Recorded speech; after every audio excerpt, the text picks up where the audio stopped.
ನಮ್ಮ Sahyadri news channel ಅನ್ನು YouTube, Facebook ಹಾಗೂ ಇನ್ಸ್ಟಾಗ್ರಾಂನಲ್ಲಿ ನೋಡಿ. ಸಬ್ಸ್ಕ್ರೈಬ್, ಲೈಕ್ ಮತ್ತು ಶೇರ್ ಮಾಡಿ ಪ್ರೋತ್ಸಾಹಿಸಿ.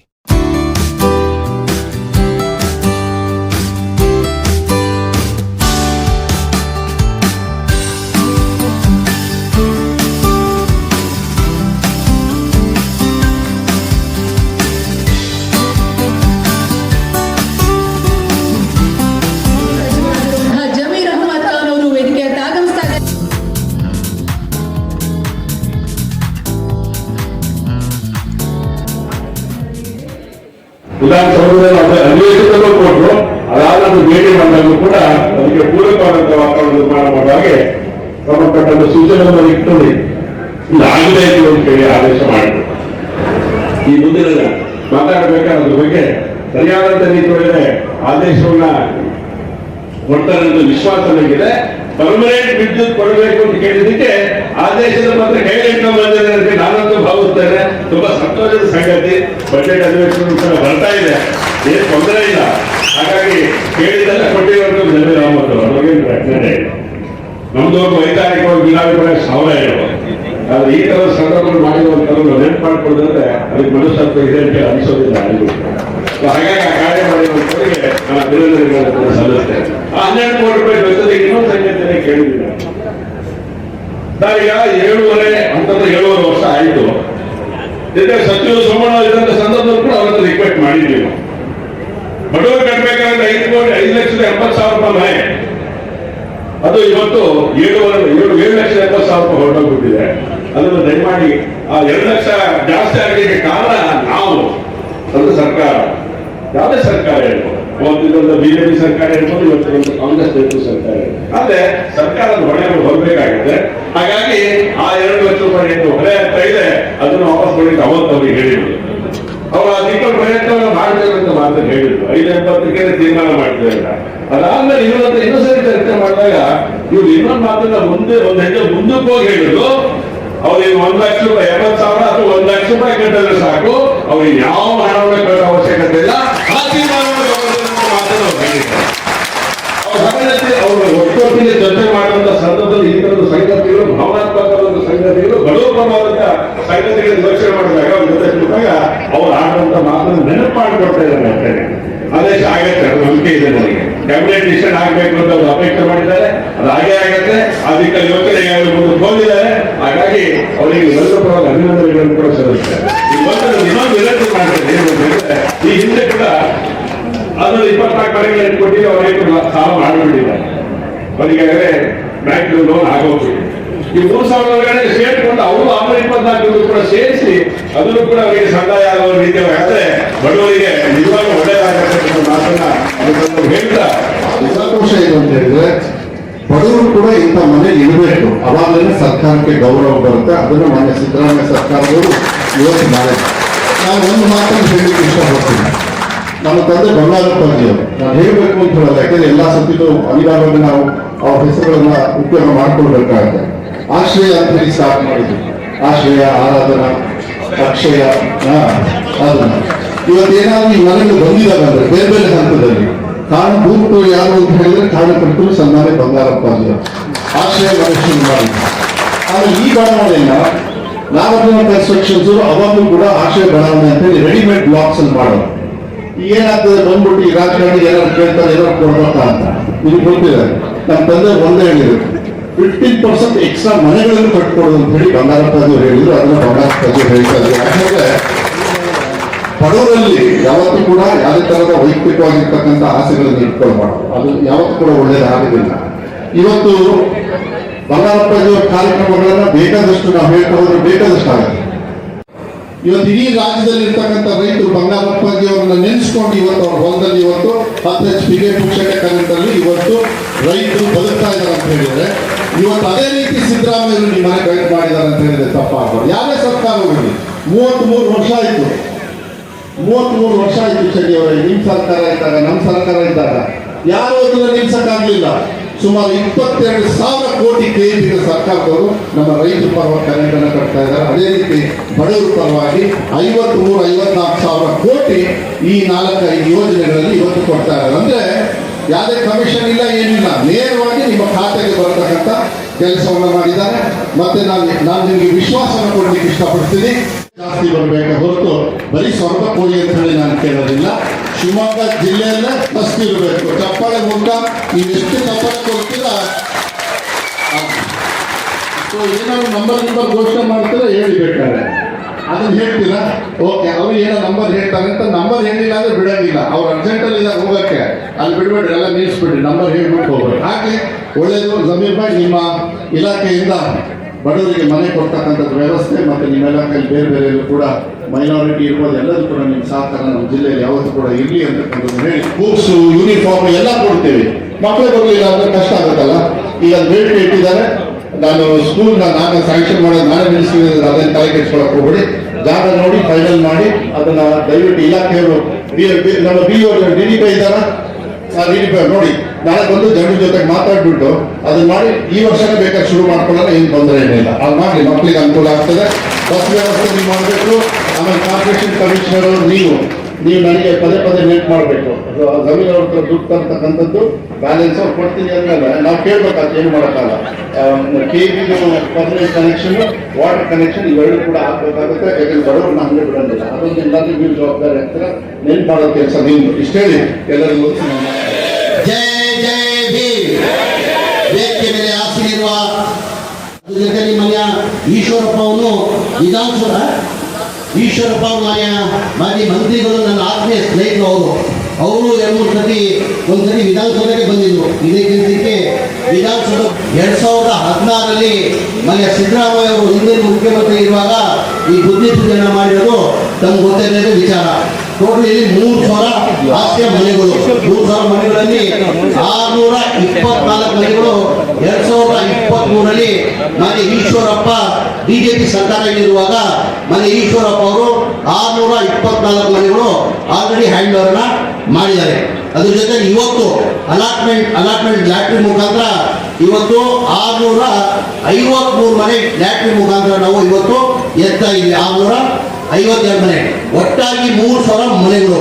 ಈ ಮನೆಗಳು ತಡ ಆಗಕ್ಕೆ ಕಾರಣ ಏನಂದ್ರೆ, ಒಂದು ಮನೆ ಕಟ್ಟಬೇಕಾದ್ರೆ 7.5 ಲಕ್ಷ ರೂಪಾಯಿ ಆಗ್ತದೆ. ಕೇಂದ್ರ ಸರ್ಕಾರದಿಂದ 1.5 ಲಕ್ಷ ಕೊಡ್ತಾರೆ, ರಾಜ್ಯ ಸರ್ಕಾರದಿಂದ 1,20,000 ಕೊಡ್ತಾರೆ, SC ST ಇದ್ರೆ 2 ಲಕ್ಷ ಕೊಡ್ತಾರೆ. ಆವ್ರೇಜ್ ನೋಡ್ಕೊಂಡ್ರೆ 3 ಲಕ್ಷ ಆಯಿತು. ಬೆನಿಫಿಷರಿ 4.5 ಲಕ್ಷ ಕಟ್ಟಬೇಕಾಗ್ತದೆ. ಅಂದ್ರೆ ಒಂದು ಮನೆ ಕಟ್ಟಬೇಕಾದ್ರೆ 7,80,000 ರೂಪಾಯಿ ಆಗ್ತದೆ. ಎಷ್ಟಾಗ್ತದೆ? 7,80,000.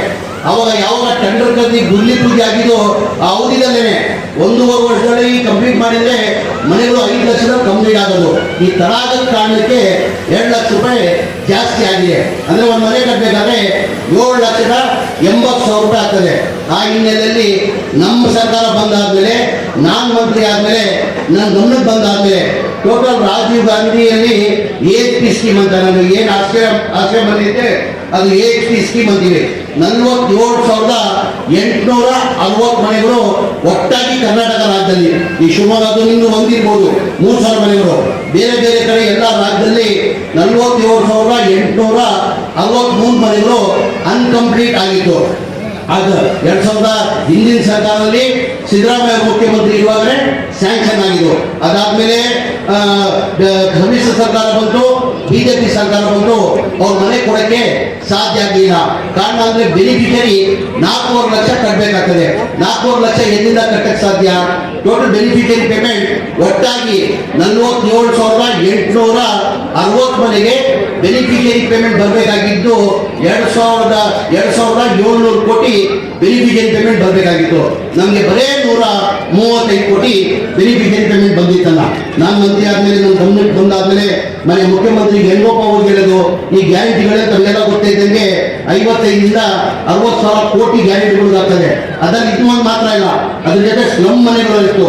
ಟೋಟಲ್ ಮನೆ ಕಟ್ಟಬೇಕಾದ್ರೆ 7.5 ಲಕ್ಷ ರೂಪಾಯಿ ಆಗ್ತದೆ. ಅದಕ್ಕೂ ಸ್ಲಮ್ ಒಳಗೂ 7,400 ಕೋಟಿ ಬೆನಿಫಿಷರಿ ಕೊಡಬೇಕಾಗಿತ್ತು. ಬರೇ ಬೆನಿಫಿಷರಿಗಳು 310 ಕೋಟಿ ಬೆನಿಫಿಷರಿ ಕೊಡಿ. 7,400 ಕೋಟಿ. ಯಾರು 5,000 ಕೊಟ್ಟವ್ರೆ, ಯಾರು 10,000 ಕೊಟ್ಟವ್ರೆ, ಯಾರು 15,000 ಕೊಟ್ಟವ್ರೆ, ಯಾರು 20,000 ಮೇಲೆ ಯಾರು ಬಡವರು ಕೊಡಕ್ಕೆ ಸಾಧ್ಯ ಆಗಲ್ಲ. ಒಟ್ಟಾಗಿ ಸ್ಲಮ್ ನೋಡ್ದು 1,80,253 ಮನೆಗೆ 7,400 ಕೋಟಿ. ಈ ರಾಜೀವ್ ಗಾಂಧಿದು ಆಶ್ರಯ ಮನೆಗಳು, ರಾಜೀವ್ ಗಾಂಧಿ AHP ಸ್ಕೀಮ್ ಅಂತೀವಿ ನಾವು, ಅದಕ್ಕೆ 47,863 ಮನೆಗೆ ಬೆನಿಫಿಷಿಯರಿ ಪೇಮೆಂಟ್ 2,100 ಕೋಟಿ. ಒಟ್ಟಾಗಿ 9,500 ಕೋಟಿ ಬೆನಿಫಿಷಿಯರಿ ಪೇಮೆಂಟ್ ಬರಬೇಕಾಗಿತ್ತು. ನನ್ನ ಗಮನಕ್ಕೆ ಬಂದಾದ್ಮೇಲೆ ಈ ಬಡವರು ಕಟ್ಟಕ್ಕೆ ಸಾಧ್ಯ ಆಗಲ್ಲ, ಇದು ಯಾವತ್ತಿದ್ರು ಈ ಬಡವರು ಕಟ್ಟಂತ ಹೇಳ್ಬಿಟ್ಟು ನಂಬಿಕೆ ಇಟ್ಕೊಂಡಿದ್ರೆ ನಾವು ಮನೆಗಳು ಕೊಡೋಕೆ ಸಾಧ್ಯ ಆಗಲ್ಲ ಅಂತ ನಾನು 4-5 ಮೀಟಿಂಗ್ ಮಾಡಿ ಮನೆ ಮುಖ್ಯಮಂತ್ರಿ ಗಮನಕ್ಕೆ ಎಲ್ಲೋಪ ತರೋದು. ಈಗ 5 ಗ್ಯಾರಂಟಿನಲ್ಲಿ ಕನಿಷ್ಠ 55ರಿಂದ 60,000 ಕೋಟಿ ಆಗ್ತದೆ, ಹೆಂಗೋ ಮನೆ ಮುಖ್ಯಮಂತ್ರಿ ಕೇಳಿದಂತ ನಾನು ಧೈರ್ಯ ಮಾಡಿ ಮನೆ ಮುಖ್ಯಮಂತ್ರಿ ಗಮನಕ್ಕೆ ತಂದೆ. ಸರ್, ಹಿಂದಿನ ಸರ್ಕಾರದಲ್ಲಿ ತಾವೇ ಮುಖ್ಯಮಂತ್ರಿ ಇರುವಾಗ ಈ ಮನೆಗಳು ಸ್ಯಾಂಕ್ಷನ್ ಆಗಿದ್ದು, ಅದಾದ್ಮೇಲೆ ಒಂದು ಮನೆನೂ ಸ್ಯಾಂಕ್ಷನ್ ಆಗಿಲ್ಲ, ಒಂದು ಮನೆನೂ ಕೊಡಕ್ ಸಾಧ್ಯ ಆಗಿಲ್ಲ. ಕಾರಣ ಅಂದ್ರೆ ಒಂದು ಮನೆ ಕಟ್ಟಬೇಕಾದ್ರೆ 7.5 ಲಕ್ಷ ಆಗ್ತದೆ. ಕೇಂದ್ರ ಸರ್ಕಾರ ಮತ್ತೆ ರಾಜ್ಯ ಸರ್ಕಾರ ಸೇರಿ 3 ಲಕ್ಷ ನಾವು ಕೊಡ್ತೀವಿ, ಮಿಕ್ಕಿ ಬೆನಿಫಿಷಿಯರಿ ಕಟ್ಟಬೇಕು. ಬಡವರು ಎಲ್ಲಿಂದ ಕಟ್ಟಕ್ಕೆ ಸಾಧ್ಯ? ಜನ ಎಲ್ಲ ಬೀದಿಯಲ್ಲಿದ್ದಾರೆ. ಸರ್, ದಯಮಾಡಿ ಇದು ನಾವು ಸರ್ಕಾರ ವತಿಯಿಂದಾನೆ ಕಟ್ಕೊಡ್ಬೇಕಂತ ಮನೆ ಮುಖ್ಯಮಂತ್ರಿ ಗಮನಕ್ಕೆ ತಂದೆ.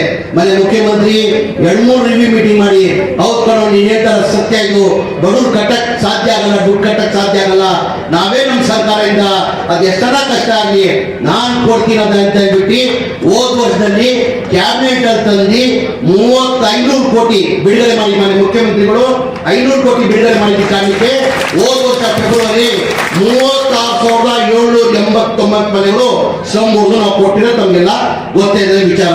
ಅದಾದ್ಮೇಲೆ ರಾಜೀವ್ ಗಾಂಧಿದು ಏನ್ 2,100 ಕೋಟಿ ಕೊಡ್ಬೇಕು, ಅದು ಆಲ್ರೆಡಿ ಕ್ಯಾಬಿನೆಟ್ ತರಬೇಕಾಗಿತ್ತು, ಕ್ಯಾಬಿನೆಟ್ ಅಲ್ಲಿ ತಂದಿಲ್ಲ.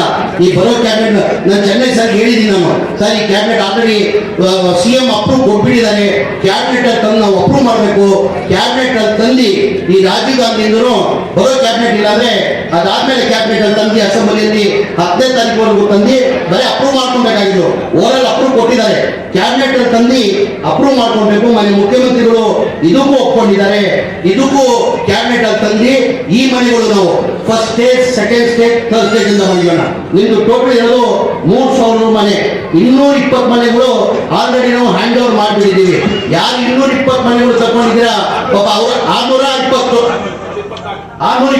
ಮನೆಗಳು ಪಾಪ ಬಹಳ ಜನ ಕಷ್ಟ ಬಿದ್ದು ಸಾಲನೋ ಸೋಲನೋ ಮಾಡಿ ಬ್ಯಾಂಕಲ್ಲಿ ಕಟ್ಟಿ ನಮ್ ದುಡ್ಡು ಕೊಟ್ಟು ನೀವು ಮನೆಗಳು ತಗೊಂಡಿದ್ದೀರ.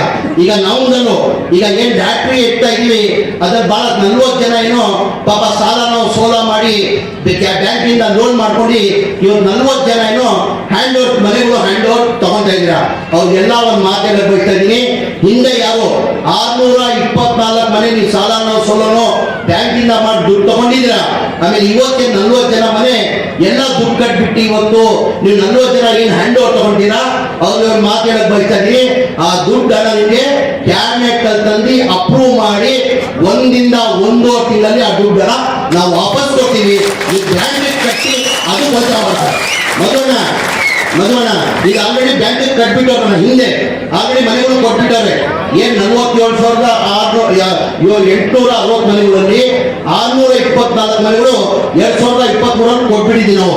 ಅದೇನ್ ಮಾಡಿದಾರೆ ಪಾಪ ಜನ, ಪಾಪ ಸಾಲನೋ ಸೋಲನೋ ಬ್ಯಾಂಕ್ ಅಲ್ಲಿ ತಗೊಂಡು ಏನೋ ಮಾಡಿ ಮನೆಗಳು ಆಲ್ರೆಡಿ ತಗೊಂಡ್ಬಿಟ್ಟಿದ್ದಾರೆ. ಈಗ ಪಾಪ ಅವ್ರು ಅನ್ಯಾಯ ಆಗ್ತಾನೆ, ಅವ್ರು ಕೊಟ್ಬಿಟ್ಟಿದ್ರೆ ಅವ್ರಿಗೆ ಅನ್ಯಾಯ ಮಾಡ್ತಾರ. ಅವ್ರಿಗೂ ಸೇರಿ ಯಾರ ಮನೆಗಳು ಬ್ಯಾಂಕಿಂದ ಲೋನ್ ತಗೊಂಡು ಕೊಟ್ಟಿದ್ದಾರೆ ಅವ್ರಿಗೂ ಸೇರಿ 1.5 ತಿಂಗಳಲ್ಲಿ ನಾವು ಏನ್ ಮಾಡಿದೀವಿ, first stage, second stage, third stage ಅಲ್ಲಿ ಮಾಡಿದೀವಿ. ಇದು 224ಗೆ ಫಸ್ಟ್ ಸ್ಟೇಜ್ ಅಲ್ಲಿ ಬರ್ತದೆ. ಸೆಕೆಂಡ್ ಸ್ಟೇಜ್ ಅಲ್ಲಿ 652 ಮನೆ ಸೆಕೆಂಡ್ ಸ್ಟೇಜ್ ಅಲ್ಲಿ ತಂದಿದ್ದೀವಿ. ಅವ್ರಿಗೆಲ್ಲ ನಾವು ಸರ್ಕಾರ ವತಿಯಿಂದ ಅವ್ರು ಏನ್ ಬ್ಯಾಂಕಿಂದ ಲೋನ್ ತಗೊಂಡಿದ್ದಾರೆ ಅವ್ರು ನಾವು ವಾಪಸ್ ಕೊಡ್ತೀವಿ. ಅವ್ರ ಬ್ಯಾಂಕ್ ಅನ್ನ ಕಟ್ಟಿ ಅವ್ರ ಬ್ಯಾಂಕಿನ ವಜಾ ಮಾಡ್ಕೊಂಡು 1.5 ತಿಂಗಳಲ್ಲಿ ಕೊಡ್ತೀವಿ. ಎಲ್ಲರಿಗೂ 1.5 ತಿಂಗಳಲ್ಲಿ ನಾವು ಕೊಡ್ತೀವಿ. ಹಾಗಾಗಿ ಈ ಮನೆಗಳು ಏನ್ ಇಡೀ ರಾಜ್ಯದ ನಾನು ಹೇಳ್ತದ್ದು, ಬರೀ ನಾನು ಶಿವಮೊಗ್ಗ ಮಾತ್ರ ಗೋವಿಂದಪುರದ ಮಾತ್ರ ಹೇಳ್ತಲ್ಲ, ಇಡೀ ರಾಜ್ಯದಲ್ಲಿ ಮಾನ್ಯ ಮುಖ್ಯಮಂತ್ರಿ ನನ್ನ ಘೋಷಣೆ ಸೂಚನೆ ಕೊಟ್ಟಿದ್ದಾರೆ. ಈ ವರ್ಷ 25 ಕೊನೆಯಲ್ಲಿ ನೀನು ಸ್ಲಮ್ ಬೋರ್ಡು 1,80,253 ಮನೆಗಳು ಸ್ಲಮ್ ಬೋರ್ಡು ಮತ್ತೆ ರಾಜೀವ್ ಗಾಂಧಿ AHP ಸ್ಕೀಮ್ದು ಈ ವರ್ಷದ 25 ಕೊನೆಯಲ್ಲಿ 2,30,000 ಮನೆಗಳು ಬಡವರು ನೀನು ಹಂಚ್ಬೇಕಂತ ಮನೆ ಮುಖ್ಯಮಂತ್ರಿಗಳು ಸೂಚನೆ ಕೊಟ್ಟಿದ್ದಾರೆ. ಈಗ ಸ್ಲಮ್ ಬೋರ್ಡು ಆಕ್ಚುಲಿ ಈ ತಿಂಗಳಲ್ಲಿ ಚೆನ್ನೈ ಸರ್ ಮಧುಕುಮಾರ್ ಸರ್ ಈ ತಿಂಗಳಲ್ಲಿ 41 ಸಾವಿರ ಹುಬ್ಳಿದಲ್ಲಿ ಕಾರ್ಯಕ್ರಮ ಮಾಡ್ಬಿಟ್ಟು 41 ಸಾವಿರ ಮನೆಗಳು ಕೊಡ್ಬೇಕಾಗಿತ್ತು. ಈ 41 ಸಾವಿರ ಮನೆಗಳು ಬಡವರಿಗೆ ಹ್ಯಾಂಡ್ ಓವರ್ ಮಾಡ್ತಾ ಇದ್ವಿ. ಅದೇ ತರ ಬರೋ ತಿಂಗಳನ್ನೇ ಈ ರಾಜೀವ್ ಗಾಂಧಿ ಆಶ್ರಯ ಮನೆಗಳು ಏನಿದೆ ಇವತ್ತು ರಾಜೀವ್ ಗಾಂಧಿದು ಅದನ್ನು ನಾವು 3 ಸ್ಟೇಜ್ ಅಲ್ಲಿ ಮಾಡ್ಕೊಂಡಿವಲ್ಲ. 47 ಸಾವಿರ ಮನೆಗಳಲ್ಲಿ 3 ಸ್ಟೇಜ್ ಅಂತ ಮಾಡಿದ್ವಿ. First stage, second stage, third stage ಅಂತ. ಅದನ್ನು 4800 ಮನೆಗಳು ಬರೋ ತಿಂಗಳಲ್ಲಿ ಕೊಡ್ಬೇಕಂತ ನಾವು ತೀರ್ಮಾನ ಮಾಡಿದ್ವಿ. ಆ ಮನೆಗಳು ಕೊಡ್ತೀವಿ. ತಾವು ಹೇಳ್ದಂಗೆ ಮಧು ಅಣ್ಣ ಹೇಳಿದ್ರು, ಈ ಆಶ್ರಯ ಮನೆಗಳು ಕಟ್ಟಿದ್ದು ತಂದಿದ್ದು ಪ್ರಮಾಣ ಇದು ಚಾಲನೆ ಕೊಟ್ಟಿದ್ದು ಮಾನ್ಯ hero dynamic hour leader Bangarappa ಸಾಹೇಬರು. ನಿಮ್ಮ ಹೆಸರು ಬಂದ್ಬಿಟ್ಟೆ ಬಂಗಾರಪ್ಪ ಸಾಹೇಬರು. ಆ ಟೈಮಲ್ಲಿ ತಾವು ಹೇಳಿದ್ರಿ ಈಗೀಗ ವ್ಯವಸ್ಥೆ, ನಾನು ಚೆನ್ನೈ ಸಾಹೇಬರು ಮಾತಾಡ್ತಾ ಇದ್ವಿ, ಈಗ ಸ್ವಲ್ಪ ವ್ಯವಸ್ಥೆ ಹಾಳಾಗಿದೆ ಸರಿಪಡಿಸ್ಬೇಕಂತ ನಾವು MLA ಕೂತ್ಕೊಂಡು ಅದನ್ನು ಸಹ ಮಾತಾಡ್ತಾ ಇದ್ವಿ. ಮುಂಚೆ ಆ ಥರ ಇರಲಿಲ್ಲ.